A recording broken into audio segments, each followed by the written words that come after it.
What's going on, everybody? It's Childish. We're back at it again with the next Hall of Heroes update for you all today. As always, thank y'all so much for tuning in.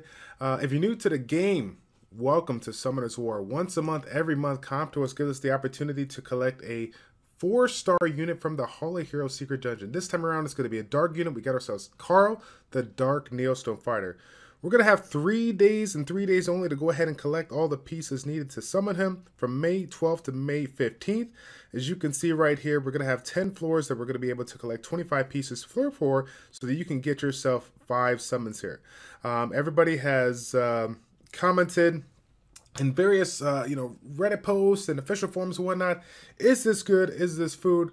Let's just say overall I'm happy with this particular Hall of Heroes, but for different reasons. Let me go ahead and get right into it. So let's take a look at this unit and see what we can make of it. So here we are, Karl, the Dark Neostone Fighter. First skill, let's take a look at it. Combat Knife, similar to all Neostone Fighters. Being able to hit the opponent for 2 turns and then provide that attack buff for 2 turns as well.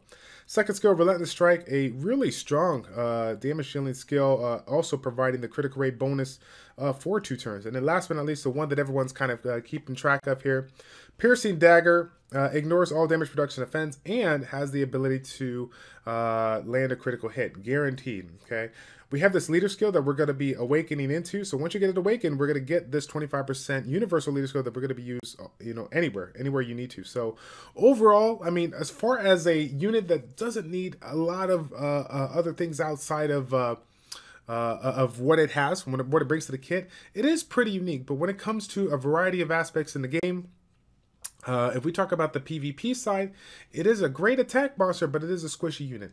One of the common mistakes that I see a lot of people make is when they get this unit, they see this and like, oh yeah, it's guaranteed to land a critical hit, right? So let me go ahead and stack as much critical damage as possible, and let's ignore critical rate.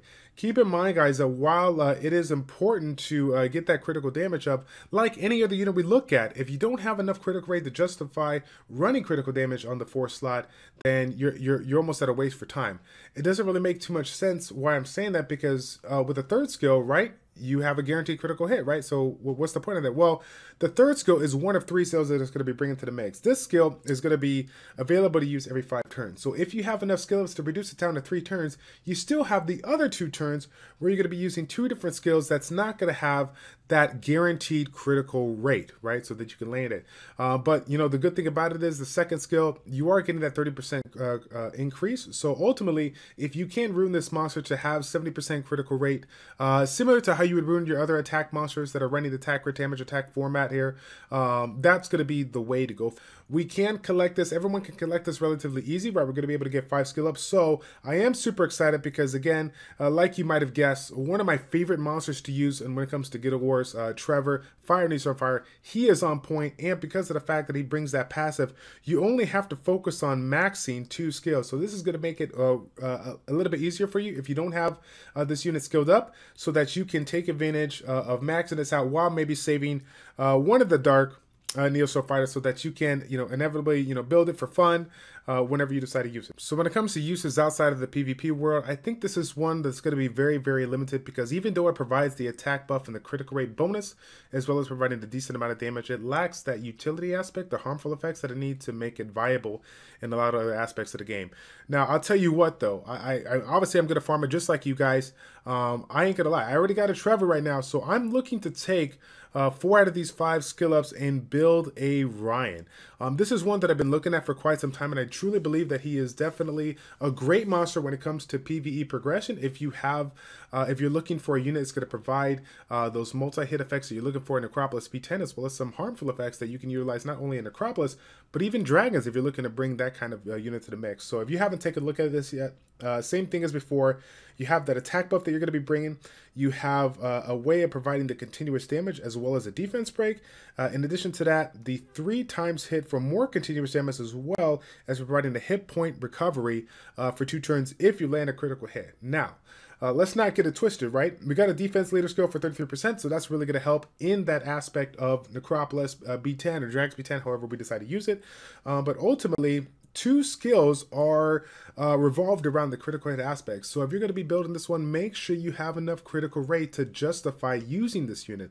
Whether you're running a violent blade attack or damage attack with nearly 100% critical rate, or if you're running the critical rate slot on 4 so that you can take advantage of the harmful effects. Keep that in mind if you do decide to build this unit, okay? So again, in addition to that, this is also another unit that's going to be providing a lot of multi-hit. So if you're looking to incorporate a different damage dealing monster that's going to provide some harmful effects in those Rift Beast stages, right? As you guys know, when it comes to the Dark Rift Beast, that particular stage is looking for damage dealing units that can provide, or all units that can provide multi-hit effects. So this is going to be bringing that to the mix. Unfortunately, you cannot take advantage of the continuous damage, which I think is what ties it all day.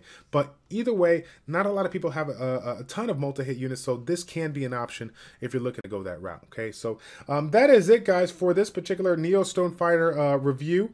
Again, Karl, unique unit, but ultimately I think it's going to be pushed along the side. People are going to be able to take advantage of the skill ups for Trevor, and if you're looking to play around with Ryan, yes, Lucas is a pretty unique unit. Let's not forget about him. I do like his kit. We've seen Righty TV play with him time and time again, but ultimately I'm looking at the units that you guys are more than likely going to have, and so what you can take advantage of. So get Karl, get your Trevor skilled up, and if you already have Trevor built, take a look at Ryan. Maybe you can fit in one of your kits and see if you can take advantage of that multi-hit effect plus those continuous damage, defense breaks, and hit point disturbs. That's going to be it, guys.